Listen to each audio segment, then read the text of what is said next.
Llegamos hoy al capítulo 2 de esta primera epístola a los Corintios. Vamos a considerar la claridad del Espíritu Santo y que eso corrige la sabiduría humana. Hemos visto algo sobre eso en nuestra última oportunidad, en nuestro programa anterior, pero en el primer capítulo se enfatiza la centralidad de Cristo crucificado y que ello es lo que corrige las divisiones. Y la claridad del Espíritu Santo corrige la sabiduría humana. Usted puede notar que al comenzar el capítulo 2, dice el apóstol Pablo en el versículo 1, Así que, hermanos, cuando fui a vosotros para anunciaros el testimonio de Dios, no fui con excelencia de palabras o de sabiduría. Aquí tenemos dos cosas a las cuales quisiera dirigir su atención, amigo oyente. La primera de ellas es que el apóstol Pablo no usó un método filosófico para su predicación. Él no era un predicador textual o un predicador sobre tópicos. Él era un expositor de la palabra de Dios. Y creemos personalmente que ese es el método de Dios. Por lo menos fue el método utilizado por nuestro Señor. Él dice aquí primeramente que no llegó con un lenguaje exagerado o con la sabiduría del mundo, anunciando el testimonio o el misterio de Dios. ¿Qué es lo que quiere decir por misterio? Bueno, la palabra misterio es una palabra que vamos a enfrentar vez tras vez en esta epístola y la vamos a considerar en detalle. Pero aquí simplemente quiere decir aquello que no ha sido revelado con anterioridad. El misterio de Dios es ahora el hecho de que Cristo fue crucificado, y eso fue algo que no había sido revelado antes.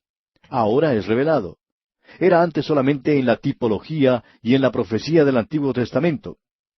Entonces, dice el apóstol Pablo en el versículo 2 de este capítulo 2 de la primera epístola a los Corintios, pues me propuse no saber entre vosotros cosa alguna, sino a Jesucristo y a este crucificado.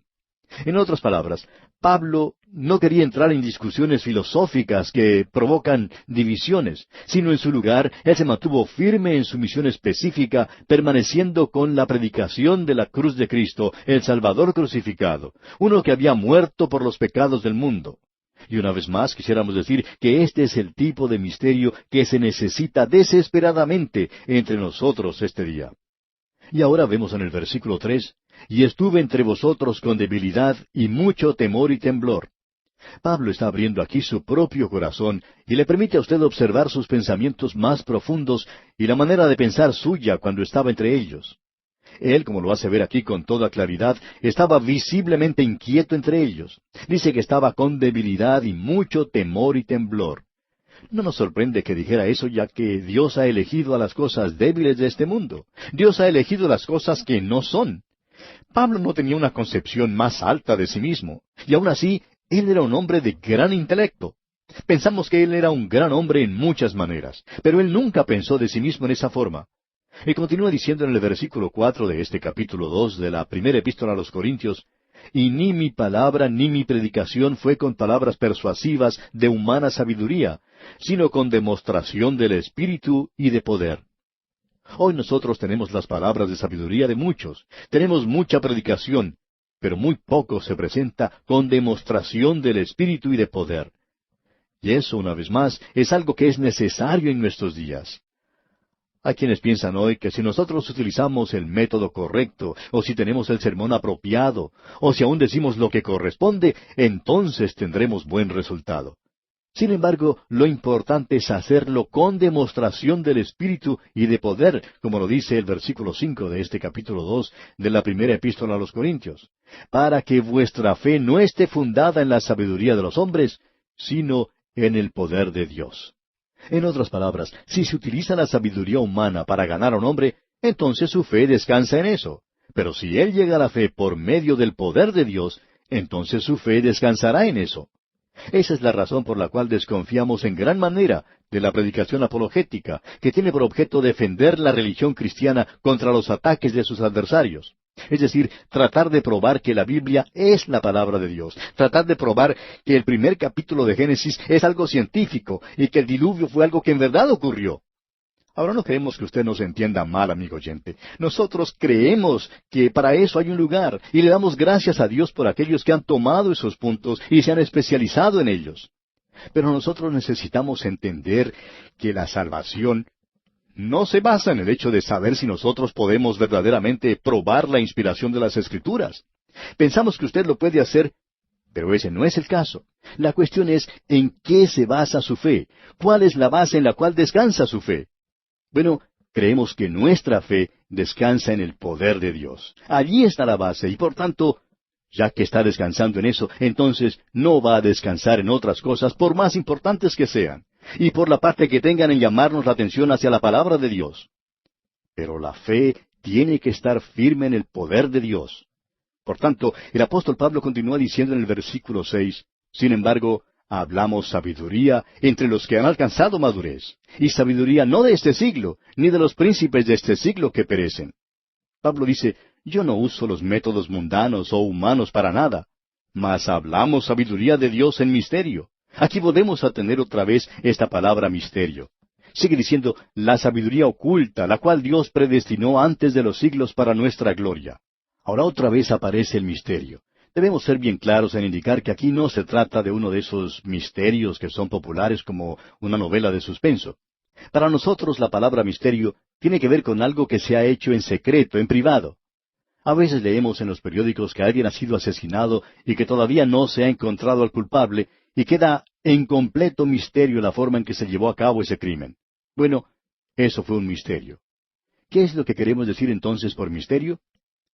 En ese caso quiere decir algo que uno no sabía, algo para lo cual no se tenía una respuesta. En realidad, la palabra se usa aquí también en las Escrituras y tiene un significado más profundo que eso. No es algo que no se entienda, sino algo que no se había entendido en el pasado, pero que ahora es comprendido. Es algo que está muy, pero muy claro. Esta palabra misterio aparece 28 veces en el Nuevo Testamento. Aparece 3 veces en el Evangelio de Mateo y en el Evangelio de San Marcos, y también en el Evangelio de Lucas, y siempre en los labios del Señor, pero en referencia a la misma parábola. Él dice, porque a vosotros os es dado saber los misterios del reino de los cielos. En otras palabras, esas son parábolas misteriosas, como hemos leído allá en el capítulo 13 del Evangelio según San Mateo. Ahora, ¿por qué son ellas parábolas misteriosas? Porque ellas indican la dirección que va a tomar el reino en el intervalo entre el rechazo del rey hasta el momento en que él regresará para preparar su reino. Eso no ha sido revelado en el Antiguo Testamento para nada. Dios no lo había revelado aún a los hombres. Pero ahora Él lo está revelando a los hombres. Él dice, mas hablamos sabiduría de Dios en misterio. Y eso es algo que es muy interesante aquí. Es una palabra que proviene de las escuelas griegas de filosofía, de la palabra octo, y de la ciencia. Y Pablo, haciéndose de ella, o agarrándose de ella, dijo, hablamos sabiduría de Dios en misterio. Pero él le da un significado completamente nuevo. Misterio viene de una palabra que quiere decir boca, y significa tener la boca cerrada. Es una proposición que se indica con el sonido shh. Pero el apóstol Pablo nunca lo usó de esa manera. Eso que había sido silencioso se ha podido decir vocalmente. Aquello que no había sido conocido y que no podía ser conocido como resultado de las investigaciones humanas, ahora es conocido, y el misterio del Nuevo Testamento siempre quiere decir algo que no se puede descubrir por medio del intelecto humano, sino que es revelado para que el intelecto humano lo pueda entender. Misterio es algo que ha sido revelado para que pueda ser entendido por la mente del hombre y por el intelecto humano. Y también tenemos sabiduría. Pablo dice, tenemos una filosofía. Ahora, no es de este siglo ni de este mundo. Es la sabiduría de Dios, y pertenece a la cruz de Cristo. Lo que él está diciendo es algo maravilloso, amigo oyente. Y luego continúa él en los versículos 7 al 9 de este capítulo 2, de la primera carta a los Corintios, diciendo, mas hablamos sabiduría de Dios en misterio, la sabiduría oculta, la cual Dios predestinó antes de los siglos para nuestra gloria, la que ninguno de los príncipes de este siglo conoció, porque si lo hubieran conocido, nunca habrían crucificado al Señor de la gloria. Antes bien, como está escrito, cosas que ojo no vio, ni oído oyó, ni han subido en corazón de hombre, son las que Dios ha preparado para los que le aman.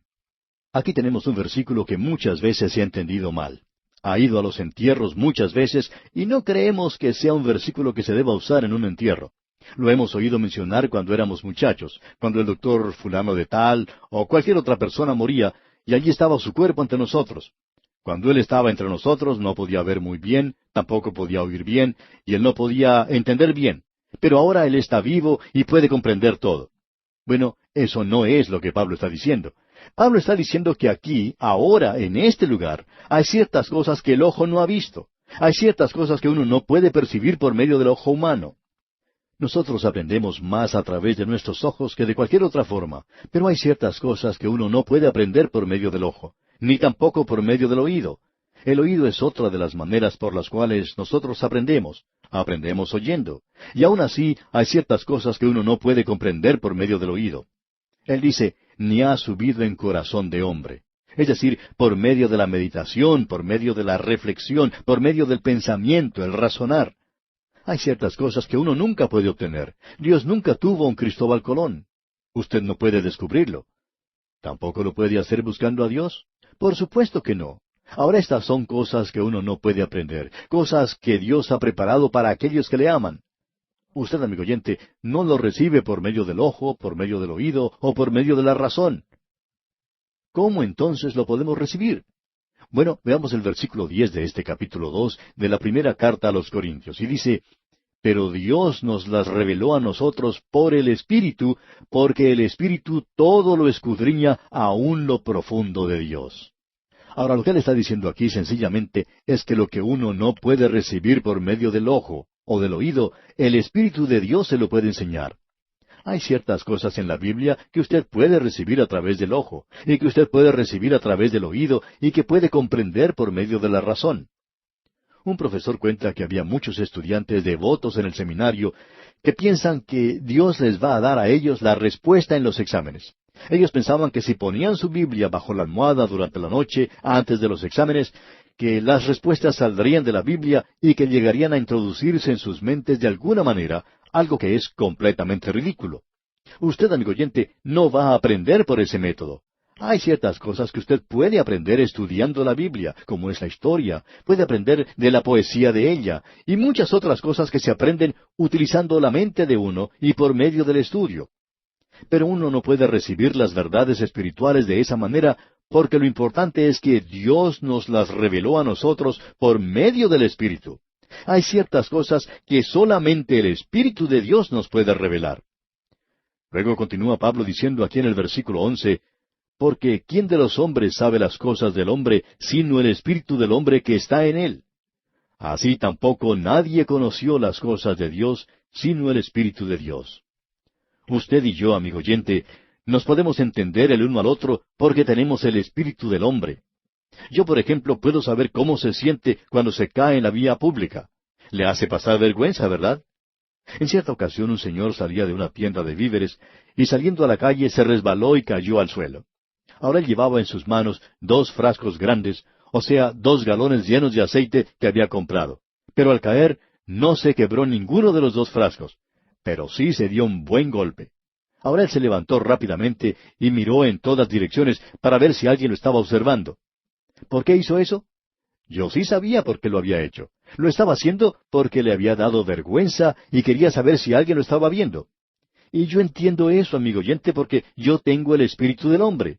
Él tiene el espíritu del hombre también. Pero yo no entiendo cómo se siente Dios. No sé de eso. Y si yo voy a entender algo acerca de Dios, Él será quien tenga que revelármelo. Ahora el apóstol Pablo nos dice en el versículo 12 de este capítulo 2 de la primera epístola a los Corintios, y nosotros no hemos recibido el espíritu del mundo, sino el espíritu que proviene de Dios, para que sepamos lo que Dios nos ha concedido. Hay cosas que nosotros podemos comprender solamente si el Espíritu de Dios nos las revela. Y Él lo hace libremente. Él quiere ser nuestro Maestro. Y el versículo 13 nos dice, lo cual también hablamos no con palabras enseñadas por sabiduría humana, sino con las que enseña el Espíritu, acomodando lo espiritual a lo espiritual. Él hace esta declaración bastante profunda aquí, que es un axioma de las Escrituras, es decir, un principio que no necesita explicación.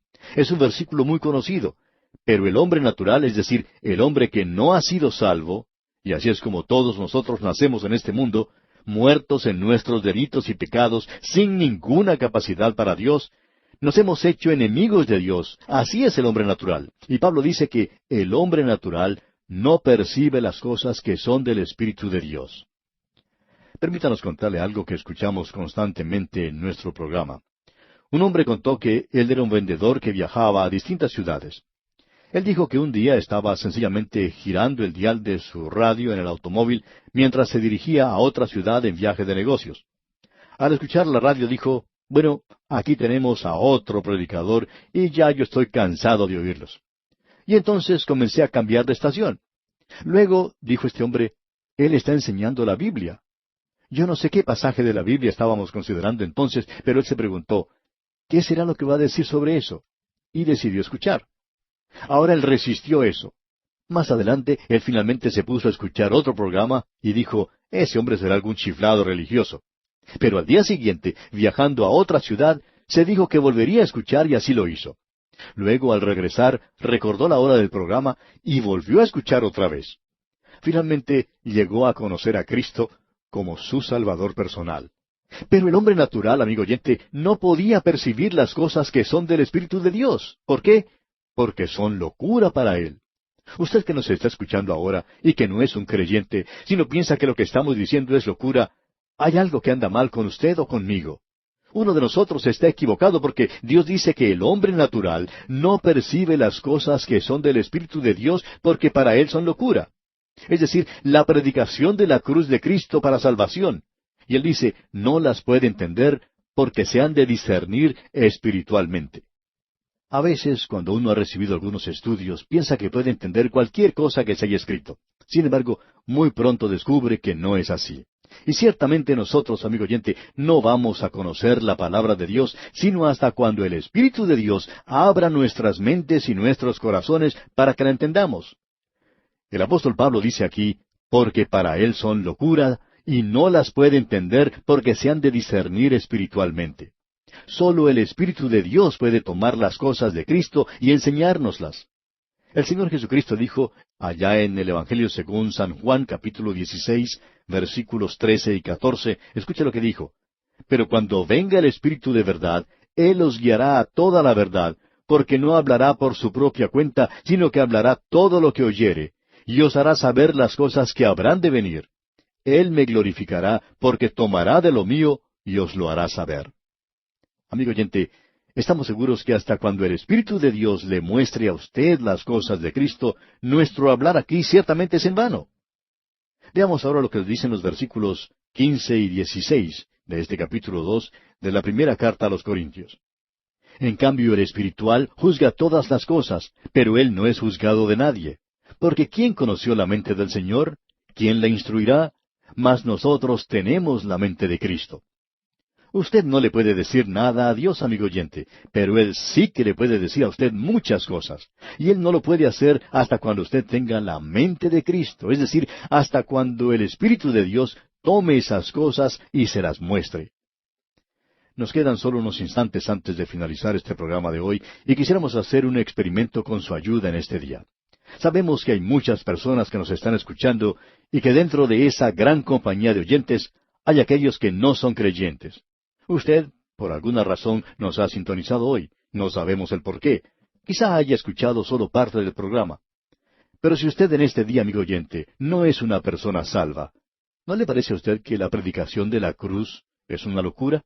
¿No cree usted que la muerte de uno en la cruz parezca ser una derrota total?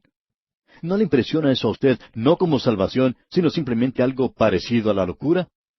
Sin embargo, amigo oyente, Dios dice que este es su método, que esta es su sabiduría, que Él entregó a su Hijo para que muriera en la cruz por nosotros, para que usted y yo fuéramos salvos, y que usted y yo confiemos en Él.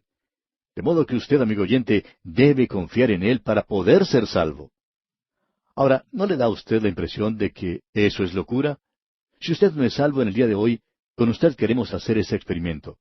¿Le molestaría mucho escribirnos una breve nota diciendo, Señor, le escuché y sé que usted quiere conocer mi reacción, y yo le quiero decir que creo que lo que usted está diciendo es locura? No puedo ver que eso sea importante, no puedo ver cómo eso me va a salvar a mí o a alguna otra persona. Ahora, si esa es su experiencia, ¿por qué no nos escribe y nos informa? Y si esa no es su experiencia, bueno, me gustaría saberlo también. Y luego, si usted es un hijo de Dios, quisiera también conocer su reacción. Y aquí vamos a detenernos por hoy porque nuestro tiempo ya se ha agotado. Continuaremos, Dios mediante, en nuestro próximo programa.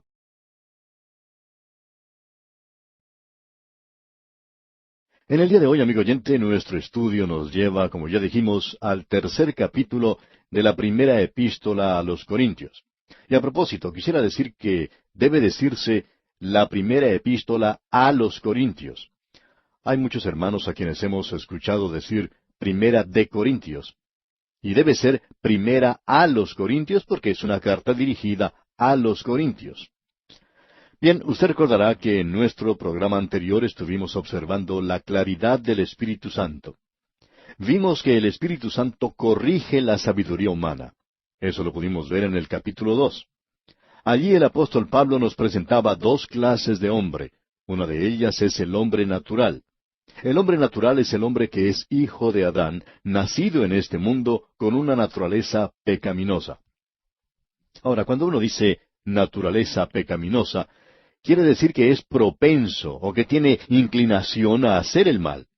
En realidad, eso es todo lo que nosotros podemos hacer. Llegamos a este mundo como pecadores. Estamos separados de Dios en una rebelión contra Dios. Y aun cuando nosotros hacemos el bien, siempre lo hacemos como un acto proveniente de emociones dobles. Y siempre tenemos que escudriñar nuestros corazones como creyentes para ver si estamos actuando de esa manera o no, aun cuando estamos tratando de hacer la obra del Señor. Ese es el hombre natural. Ahora Pablo nos dice que el hombre natural no percibe las cosas que son del Espíritu de Dios, porque para él son locura y no las puede entender. Así es el hombre natural. Hay algunos políticos que tienen planes muy ambiciosos. Cuando uno observa lo que ellos están tratando de hacer, parecería que estuvieran uniendo la utopía y el milenio. Ellos siempre tienen la solución feliz para todos los problemas del mundo. Y por supuesto, las soluciones que ellos tienen dentro de su propio partido político no beneficia a otros partidos de la misma nación. Cuando uno observa los planes que ellos tienen, uno en lugar de alegrarse se desanima y pierde interés. En primer lugar, porque las promesas que se está haciendo no pueden llegar a ser realidad. Y luego, uno reconoce que está escuchando a un hombre natural. Él no tiene ningún entendimiento de lo que es espiritual. Por tanto, él no tiene ningún interés en soluciones espirituales para los problemas que enfrenta. Ahora, él puede quizá resolver el problema de las drogas, pero no en una forma espiritual. También quizá pueda resolver la cuestión del desorden y de la desobediencia a las autoridades, pero tampoco lo puede hacer en una forma espiritual. Él no tiene ningún conocimiento de eso, no tiene más conocimiento de los asuntos espirituales que lo que puede tener un animal pastando en el campo. Esa es la triste situación en la cual nos encontramos hoy. Alguien le preguntó a Gladstone hace muchos años qué era lo que distinguía a un hombre grande de un hombre de Estado. Él dijo, la marca que distingue a un hombre de Estado es aquel que conoce la dirección que está siguiendo Dios en los próximos 50 años. Parece, amigo oyente, que nosotros no tenemos muchas de esas personas que conozcan la dirección que está siguiendo Dios. Y eso se debe a que el hombre es un ser natural. Considerando las circunstancias, quizá no le podamos echar la culpa. Él puede ser sincero. Sin embargo, nos imaginamos que los informes que esos políticos nos presentan, especialmente cuando se acercan las elecciones, tienen mucho que ver con el asunto de ser reelegidos a su posición nuevamente. Porque todo lo que él ha hecho a lo largo de su vida está siempre relacionado con ese asunto de ser elegido a una posición gubernamental. Ese es el estado en que se encuentran muchas naciones en este momento, lo cual nos entristece en gran manera. Estamos muy alejados de Dios en nuestros días. Y eso es porque la mayoría continúa siendo un hombre natural. Entonces, no podemos esperar mucho de él. Y probablemente no deberíamos ser demasiado exigentes con él, porque él está haciendo lo mejor que puede. Y esa es otra de las cosas que el político siempre dice, que él está haciendo las cosas lo mejor que puede. Y posiblemente esa sea la única verdad que ha dicho. Ahora, hay otro hombre, y Pablo nos dice en el versículo 15 del capítulo 2, en cambio el espiritual juzga todas las cosas, pero él no es juzgado por nadie. Él tiene un discernimiento espiritual, y ese discernimiento espiritual lo hace que sea mal entendido por la gente del mundo, porque ellos no pueden entender por qué está haciendo eso. Ahora tenemos entonces al hombre espiritual y al hombre natural.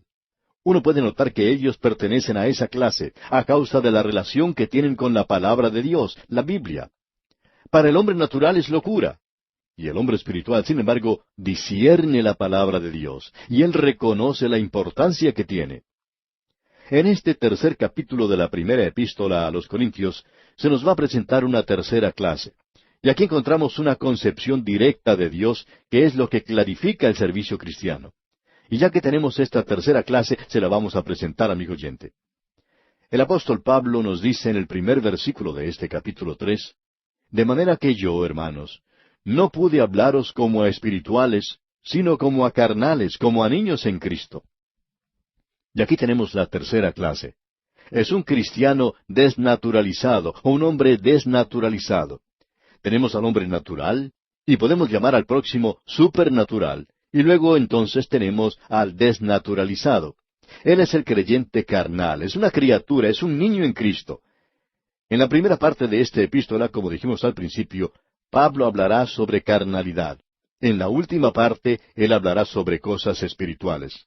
Y creemos que el apóstol Pablo se cansó de hablar tanto sobre la carnalidad, porque cuando uno llega ya al capítulo 12, él parece dar una exclamación de alivio y dice, no quiero, hermanos, que ignoréis acerca de los dones espirituales. Él cambia el tema para hablar de las cosas espirituales, y así comienza ese capítulo 12. Ahora, el creyente carnal es también un hombre que no ha crecido. Y creemos que eso es evidente, ya que es aquel al cual le falta discernimiento espiritual, no porque no tenga el Espíritu Santo, sino porque él nunca crece en gracia y en el conocimiento de Cristo.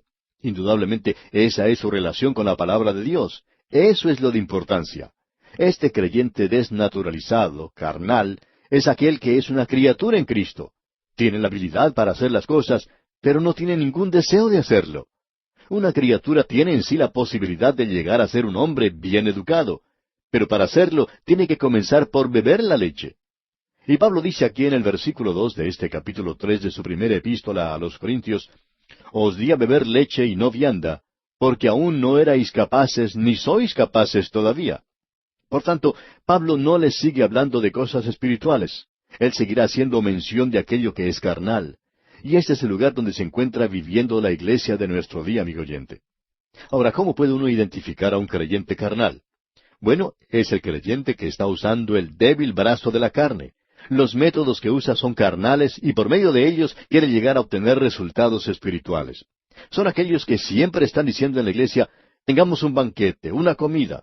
O aquellos otros que dicen, pongamos una presentación musical para que la gente conozca la música moderna.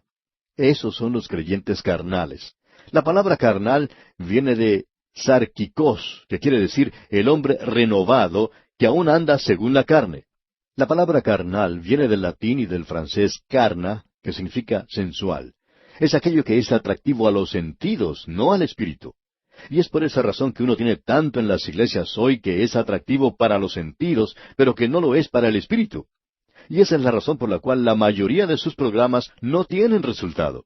Ellos logran que grandes multitudes entren en sus locales, pero no van a ninguna parte. La palabra carnaval proviene de esta palabra carna, o sea, carne. Y val, o vala, quiere decir despedida o adiós a la carne. Ahora, el carnaval es algo que tiene lugar antes de Cuaresma, y se le llama carnaval porque durante la Cuaresma se le dice adiós a las cosas de la carne. Es por eso que la gente come y bebe exageradamente, para luego quedar saciados y poder soportar lo que viene en la Cuaresma. El apóstol Pablo habló de esta gente diciendo, cuyo Dios es el vientre, allá en su carta a los Filipenses, capítulo 3, versículo 19. Esa quizás sea la manera cruda de hablar, pero habla de cosas que son mucho más crudas. Hay muchas personas para las cuales esta descripción es muy apta. En otras palabras, dejan que la carne haga lo que quiera. Ahora hay personas que dicen, bueno, yo no soy un creyente carnal y tampoco creo en el carnaval. Soy un creyente separado. ¿Cuál es la marca o la señal de la carnalidad? Bueno, veamos lo que dice aquí el versículo 3.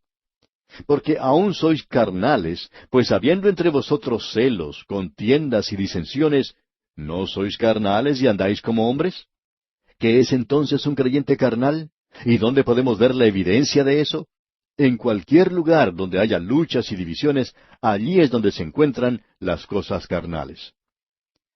En muchas iglesias fundamentalistas en el día de hoy, uno puede ver divisiones, chismografías, luchas, rencores, odios y envidias que se están mostrando porque la carne está en control.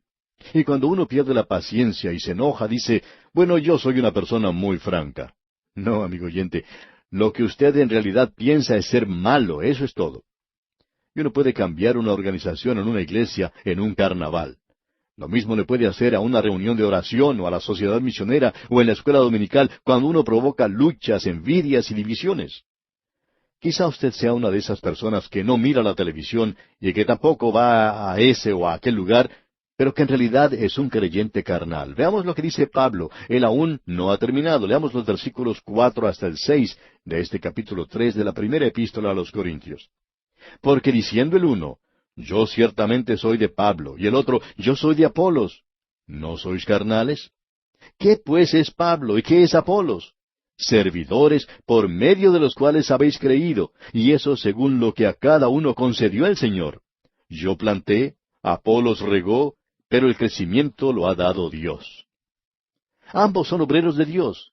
Pablo había sido el misionero, el que había comenzado la obra en un nuevo territorio. Luego llegó Apolos, y por medio de reuniones predicó y edificó a los santos, pero los dos son siervos de Dios.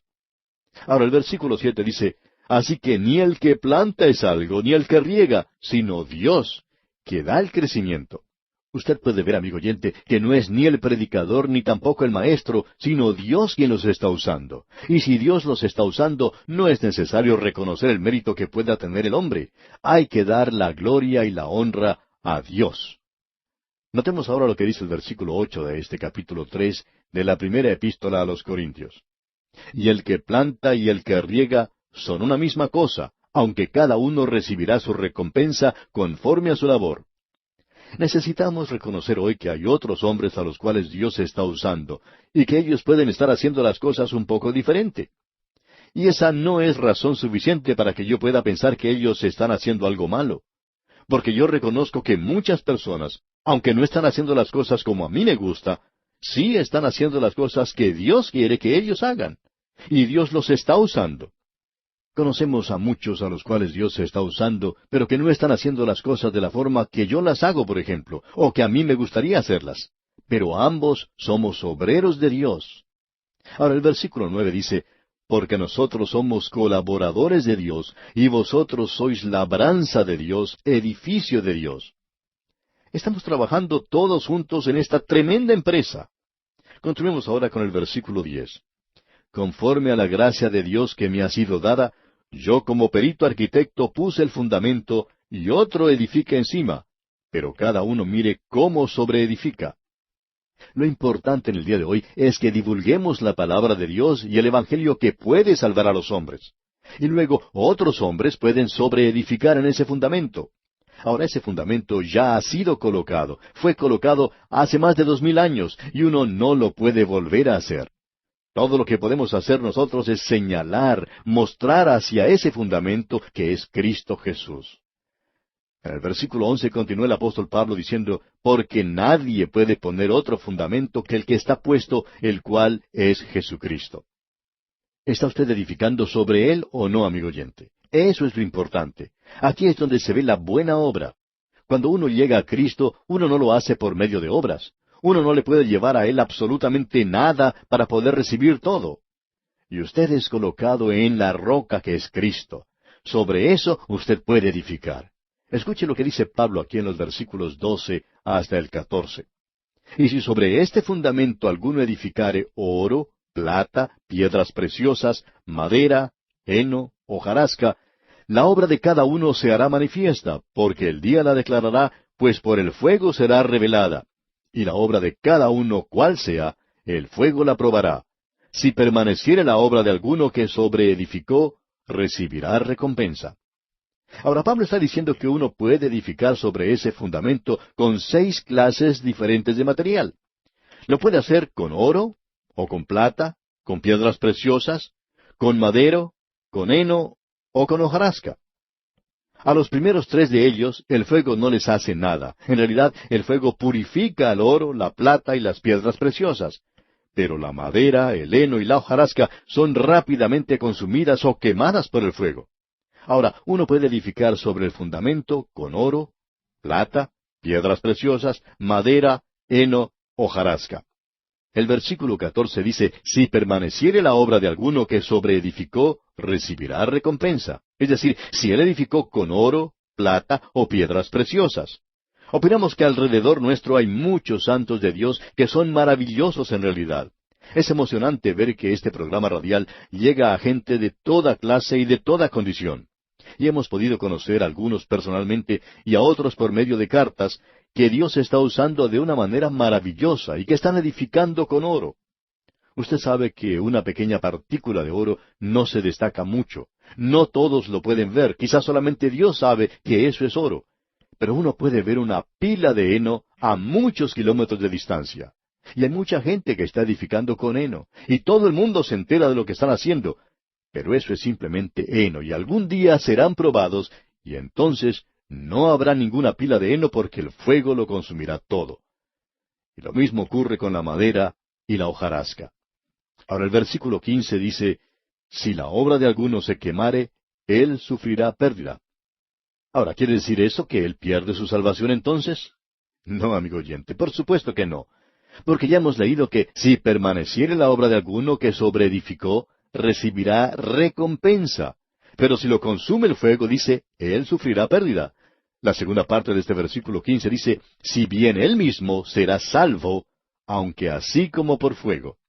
El hombre será salvo porque eso es lo importante, porque está sobre el fundamento que es Cristo. Ahora, amigo oyente, ¿con qué está usted edificando? ¿Qué clase de material está utilizando?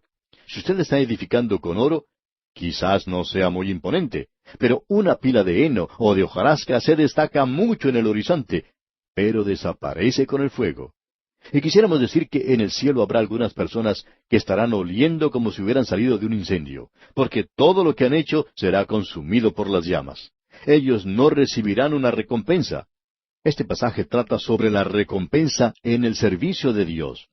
Si usted es un creyente carnal, creemos que el apóstol Pablo está diciendo que usted no puede esperar una recompensa porque usted no ha estado relacionado propiamente con Dios a través de la palabra de Dios. Usted puede notar que el creyente carnal es aquel que no conoce la palabra de Dios. Tenemos pues que la manera de determinar si cualquiera de los tres han estado relacionados correctamente con la palabra de Dios o no es esta. El hombre natural dice que es locura. El hombre espiritual la discierne. El natural dice, bueno, tengamos un banquete en vez de un estudio bíblico. O vamos a escuchar música en vez de escuchar la enseñanza de la palabra de Dios. Esa es la manera por la cual uno puede identificar a un creyente carnal. Luego nos dice aquí en los versículos 16 y 17 de este capítulo 3 de la primera carta a los Corintios, ¿no sabéis que sois templo de Dios y que el Espíritu de Dios mora en vosotros? Si alguno destruyere el templo de Dios, Dios le destruirá a él, porque el templo de Dios, el cual sois vosotros, santo es. El Hijo de Dios es el templo del Espíritu Santo. Y sobre eso vamos a hablar más adelante, porque el apóstol Pablo lo volverá a presentar. Aún nuestros cuerpos pertenecen a Él. Ahora aquí dice en el versículo 18, nadie se engaña a sí mismo. Si alguno entre vosotros se cree sabio en este siglo, hágase ignorante para que llegue a ser sabio. Nos gustaría que aquellos que están estudiando hoy en un seminario o colegio bíblico se den cuenta que lo importante en el día presente es la divulgación de la palabra de Dios. Nos gustaría hablar personalmente con muchos de ellos para que se den cuenta del privilegio que tienen de poder presentar la palabra de esa manera. Quisiéramos ver que ellos aprendieran esto. Luego leemos en los versículos 19 al 23 de este capítulo 3 de la primera epístola a los Corintios, porque la sabiduría de este mundo es insensatez para con Dios, pues escrito está, Él prende a los sabios en la astucia de ellos. Y otra vez, el Señor conoce los pensamientos de los sabios que son vanos. Así que ninguno se gloríe en los hombres, porque todo es vuestro, sea Pablo, sea Apolos, sea Cefas, sea el mundo, sea la vida, sea la muerte, sea lo presente, sea lo porvenir, todo es vuestro, y vosotros de Cristo, y Cristo de Dios. Es maravilloso poder apreciar esto, y en lugar de pertenecer a un grupo pequeñito y decir, me gusta este maestro o aquella doctrina, poder decir que todos pertenecemos a uno solo. De esto hablaremos en nuestro próximo programa, Dios mediante. Pero la razón por la cual nos llevamos bien con otros de nuestros hermanos, amigo oyente, es porque ellos también pertenecen a Dios. Amigo oyente, ellos también me pertenecen y confío en que yo también les pertenezca a ellos. Es maravilloso hoy podernos reunir alrededor de la persona de Cristo sobre el fundamento que es Cristo Jesús. Eso es algo de suma importancia, amigo oyente.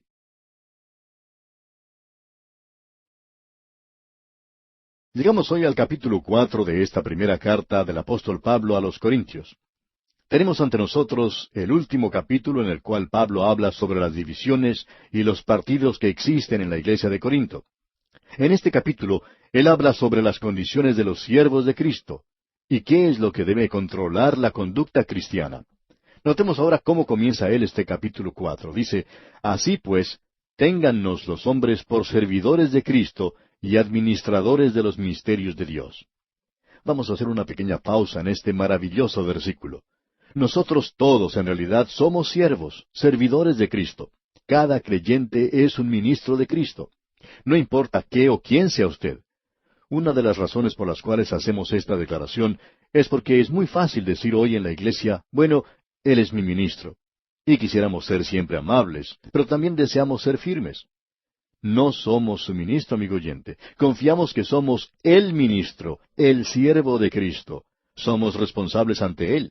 Por tanto, usted, amigo oyente, no tiene ningún derecho de juzgar a otros, especialmente aquellos que creemos están haciendo la voluntad de Dios, porque en realidad el ministro, el siervo, está ante un tribunal mucho más alto que usted y que yo. Ahora Pablo va a mencionar esos tres tribunales aquí, ante los cuales debemos comparecer todos nosotros. Cada uno de nosotros tiene que enfrentar tres juicios, y Pablo lleva su apelación de uno al otro. Ahora usted puede notar que él también dice, téngannos los hombres por servidores de Cristo y administradores de los misterios de Dios. Un administrador es aquel que tiene a su cargo el entregar las cosas que están en un hogar, en una casa, la comida, por ejemplo, la ropa y toda esa clase de cosas. Un siervo, un ministro en este día, en ese mismo sentido, tiene que administrar, o sea, entregar las cosas que pertenecen a la palabra de Dios. Recuerde que el Señor Jesucristo dio esos misterios del reino, y podemos decir de paso que aquí tenemos la primera referencia a ese misterio. Se nos dice aquí que somos administradores de los misterios de Dios. Pues bien, identifiquemos entonces esos misterios. Los misterios son esas cosas que anteriormente no habían sido reveladas.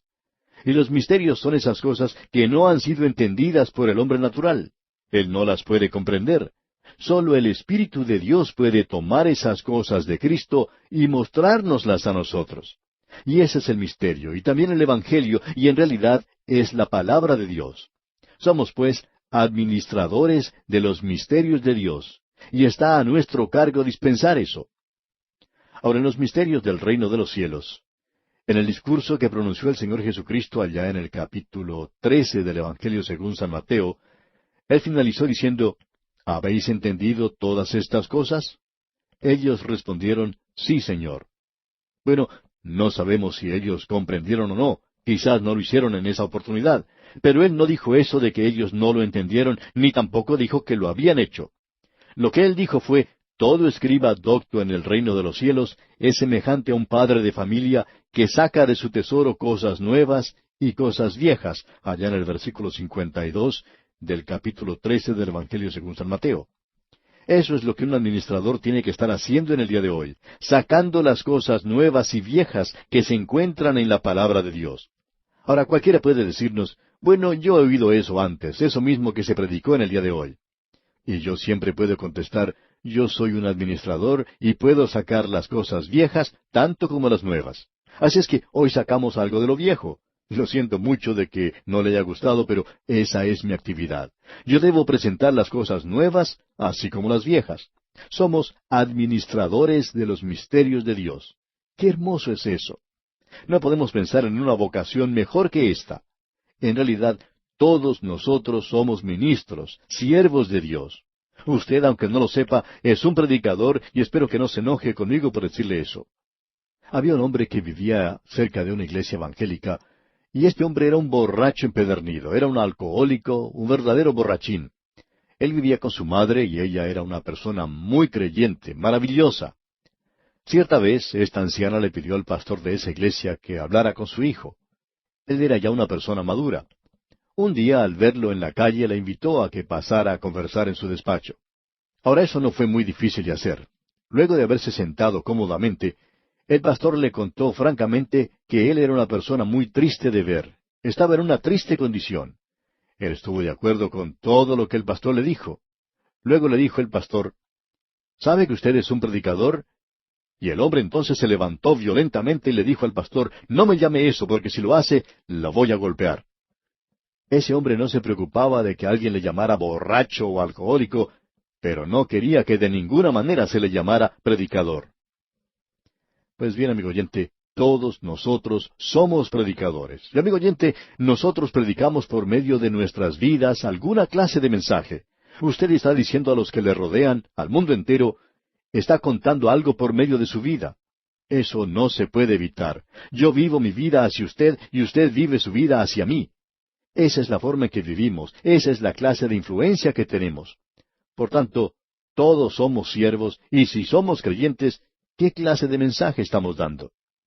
Lo importante aquí no es que el administrador sea una persona elocuente o que él tenga muchos dones.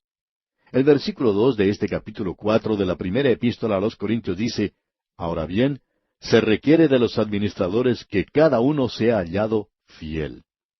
Y permítame leer eso otra vez. Ahora bien, se requiere de los administradores que cada uno sea hallado fiel. Nos demoramos mucho tiempo en aprender eso en la iglesia, y créanos, amigo oyente, que eso es algo de suma importancia, quizá lo más importante de todo, que cada uno sea fiel. Hay muchos que recibirán recompensa un día, no por las cosas grandes que hayan hecho, o porque hayan tenido un don muy especial, sino por la manera en que sirvieron. Ellos fueron fieles. Fidelidad es la palabra. Que cada uno sea hallado fiel. Hemos aprendido a través de los años que siempre son pocos los fieles. Los pocos fieles, uno puede confiar en ellos, uno puede descansar en ellos, uno siempre sabía cuál era su posición. Ahora Pablo continúa diciendo aquí en los versículos 3 y 4 de este capítulo 4 de la primera epístola a los Corintios, yo en muy poco tengo el ser juzgado por vosotros, o por tribunal humano, y ni aun yo me juzgo a mí mismo, porque aunque de nada tengo mala conciencia, no por eso soy justificado, pero el que me juzga es el Señor.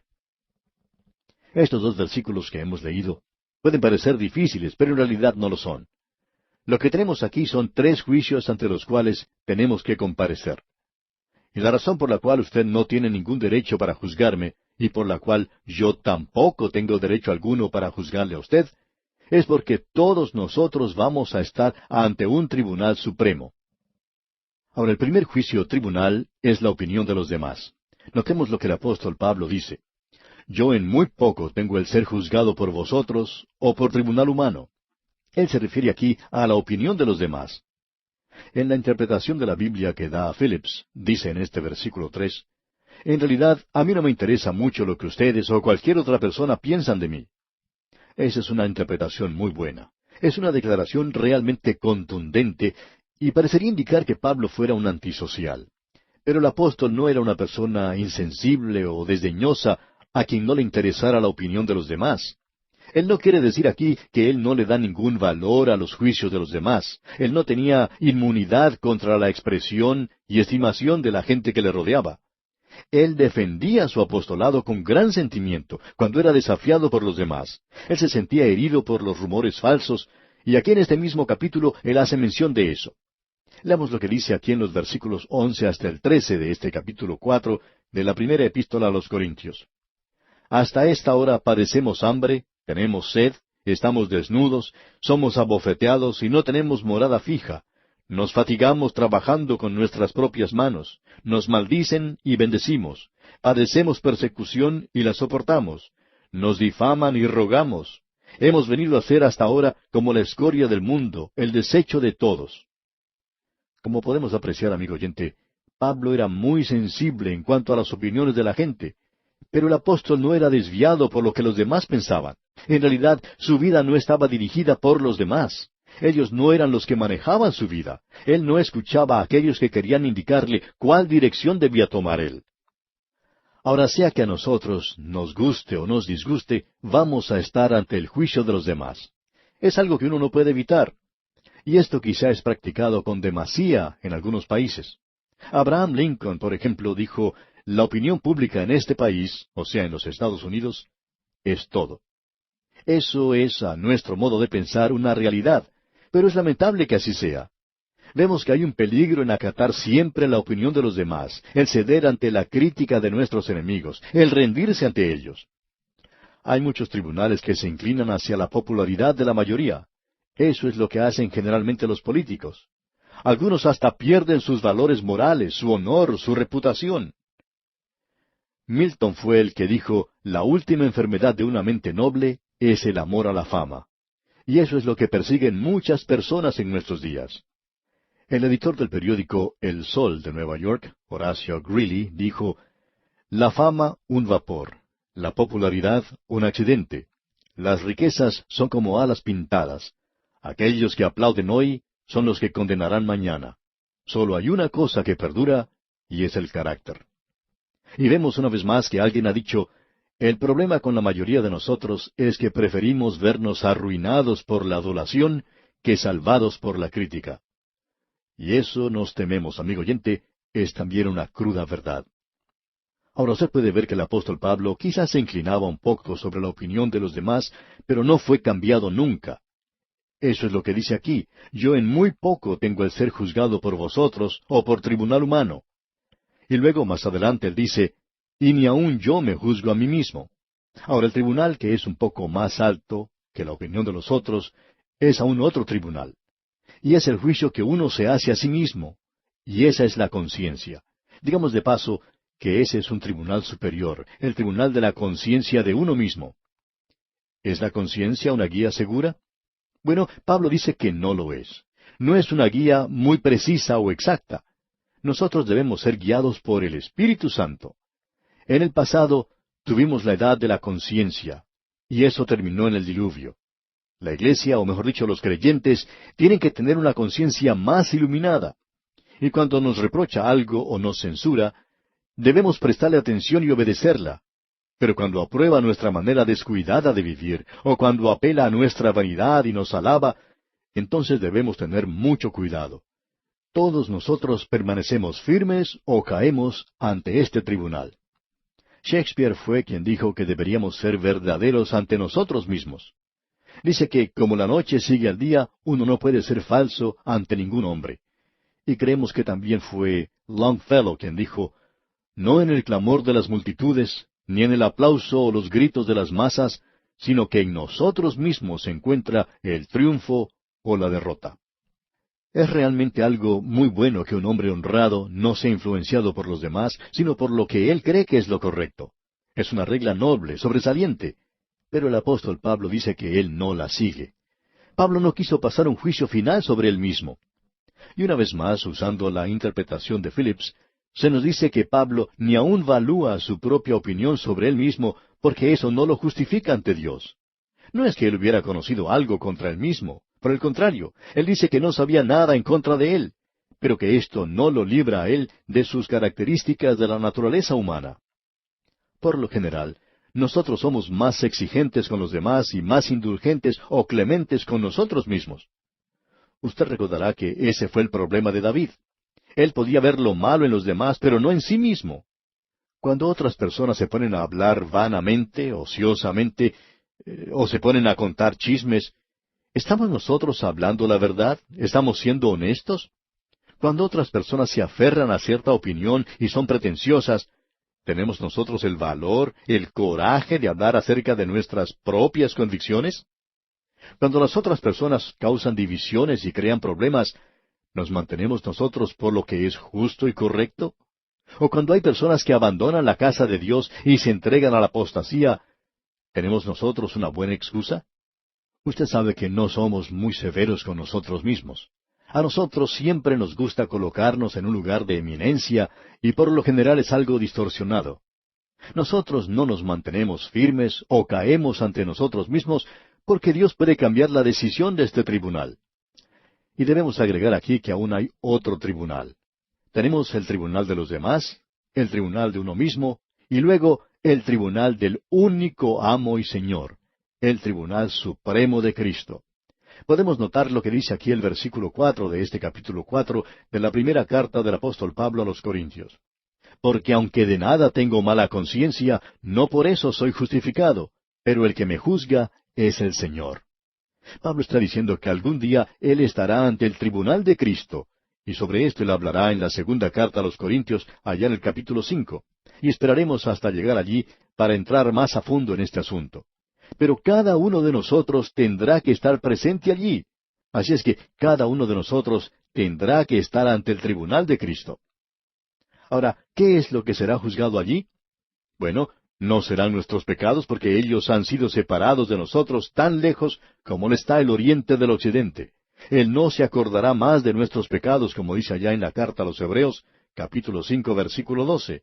Y todos nuestros pecados están cubiertos por su sangre. Nosotros entonces vamos a ser juzgados como administradores. Nuestra mayordomía sobre lo que Él nos ha dado estará bajo su inspección y escrutinio.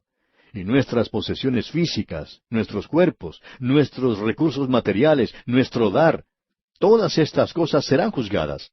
Esas serán las cosas que van a ser juzgadas en ese tribunal. Y nuestra tarea de ser administradores es de suma importancia. Después de todo, nosotros no somos los dueños de nada. Como hemos dicho antes, todas las cosas pertenecen a Cristo y nosotros también pertenecemos a Él. Estamos, por así decirlo, en una sociedad con Él. Y es algo maravilloso lo que dice Pablo al terminar el capítulo 3 que vimos anteriormente. Todas las cosas son nuestras. Pablo es nuestro, Apolos es nuestro. Y si usted es un calvinista, Calvino me pertenece al igual que Juan Wesley y el mundo. Y no nos estamos refiriendo a la sociedad organizada, el mundo secular, sino al mundo en el cual vivimos. Podemos disfrutar de los hermosos panoramas, de su belleza, de las montañas, de los árboles y del océano, de la vida en general. Yo estoy vivo en el día de hoy. Soy un ser humano. No me gustaría estar muerto hoy. ¿Le gustaría a usted estar muerto? Pero aún la muerte nos pertenece. Eso es lo que dice el doctor Parker. Él dice, la muerte es suya, y continúa, le pertenece. La muerte no es mi amo, sino que usted la puede dominar. Así es, amigo oyente, la muerte es suya. Eso es maravilloso. Las cosas del presente. Usted pertenece a Cristo y usted me pertenece a mí. Las cosas que vendrán, el camino hacia el futuro, las indicaciones han sido levantadas, las bases han sido quitadas, pero ¿eso qué importa? Permítanos decirle, amigo oyente, que las cosas que vendrán, todas ellas, son nuestras. Eso es maravilloso. Y yo voy a estar ante Él algún día y debo vivir pensando en eso. Ahora escuche lo que dice Pablo aquí en el versículo 5. Así que no juzguéis nada antes de tiempo, hasta que venga el Señor, el cual aclarará también lo oculto de las tinieblas y manifestará las intenciones de los corazones, y entonces cada uno recibirá su alabanza de Dios. En cierta ocasión un pastor recibió la visita de uno de sus miembros, quien vino para contarle que alguien estaba criticando al pastor. El pastor le preguntó qué estaba diciendo, y el interpelado respondió lo que la persona decía, a lo cual el pastor dijo, bueno, eso está bien. Y ya se retiraba el pastor y la otra persona le dice, ¿no va a hacer nada sobre eso? El pastor entonces respondió, no, porque si eso es todo lo que él conoce, yo conozco mucho más que él.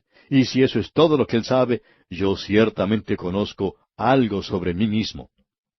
Las cosas que se hacen en lo oculto de las tinieblas serán manifestadas ante Cristo. Esa es la razón por la cual nosotros tenemos que tener mucho cuidado en cuanto a cómo vivimos.